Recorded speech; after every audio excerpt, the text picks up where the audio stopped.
Seandainya kita punya 5 kerjaan, mungkin cuma 3 atau 2 kerjaan yang benar-benar penting.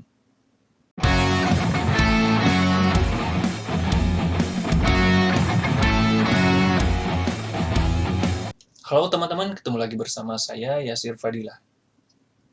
Sejak zaman sekolah, kita udah terbiasa dapat tugas. Bahkan seringkali kita dapat tugas yang banyak dari berbagai mata pelajaran. Mau nggak mau, kita harus ngerjain tugas-tugas itu kan. Kadang senang, kadang nggak. Saat itu kayaknya saya lebih sering nggak senangnya sih. Tapi, dari situ saya belajar tentang memilih mana tugas yang mesti dikerjain lebih dulu dan mana yang bisa dikerjain belakangan. Saya jadi belajar memilih tugas sesuai tingkat kepentingannya. Seandainya boleh milih, bagian pekerjaan mana yang paling penting dan bisa memberi hasil yang memuaskan.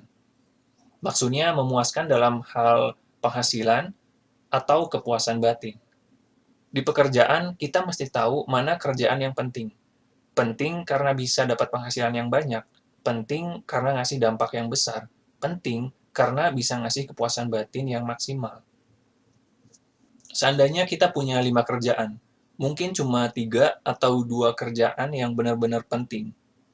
Coba kita pakai prinsip Pareto 80-20. Dengan memilih sedikit kerjaan yang penting, 20%, tapi bisa memberi hasil yang lebih banyak, 80%. Atau dengan meluangkan waktu kerja lebih lama, 80%, buat mengerjakan 20% kerjaan yang penting. Sekarang pertanyaannya, apa kerjaan penting yang ingin kamu prioritaskan? Coba deh, dari sekian banyak kerjaan yang kamu hadapi, pasti ada kerjaan-kerjaan yang bisa dijadikan prioritas. Contoh sederhananya, dalam berjualan online, ada 3 tugas penting, yaitu promosi, produksi, dan distribusi atau pengiriman barang.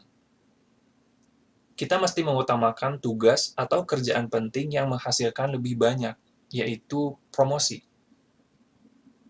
Prinsip Pareto yang pertama, mengerjakan 20% kerjaan yang penting, yaitu promosi, untuk menghasilkan 80% hasil.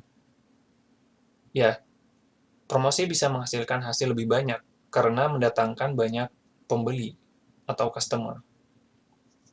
Prinsip Pareto yang kedua, mengerjakan 20% kerjaan yang penting, yaitu promosi, lalu meluangkan 80% waktu kerja kita dengan melakukan promosi selama 8 jam misalnya. Sisa waktunya buat produksi produk dan pengiriman barang.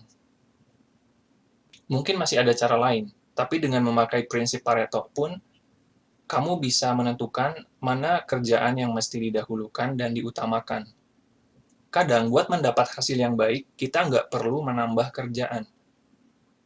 Tapi justru dengan mengurangi bagian kerjaan yang nggak terlalu penting.